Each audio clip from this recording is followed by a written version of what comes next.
आणि मुंबईतल्या मातोश्रीवरून आता एक बातमी येते। अभिजित घोसाळकर मातोश्रीवर दाखल झालेले आहेत। माफीनाम्यानंतर पहिल्यांदाच मातोश्रीवर पोहोचलेले आहेत अभिषेक घोसाळकर। मनश्री पाठक आपल्या सोबत आहेत, आपल्या प्रतिनिधी। मनश्री, काय अपडेट्स मिळत आहेत? एकंदरीत जे प्रकरण आपण गेल्या काही दिवसात बघितलेलं आहे की उत्तर मुंबईत शिवसेनेच्या गडाला मोठा धक्का लागलेला आहे। कारण शिवसेनेच्या अंतर्गत वादामुळे शुभा राऊळ आणि अभिषेक घोसाळकर यांच्या वादामुळे आता शिवसेनेची मोठी पंचायत झाली होती।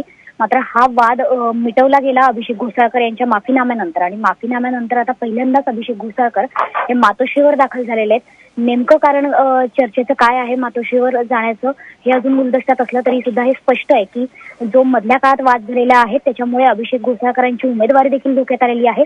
त्या संदर्भाने ती चर्चा होण्याची शक्यता आहे आणि या वादावर सुद्धा आता अंतिम तोडगा निघण्याची उद्धव ठाकरेंकडून शक्यता आहे असं समजतंय। मनश्री, या सगळ्या संदर्भातले अपडेट्स घेतच राहू। तुर्तास धन्यवाद या माहितीबद्दल।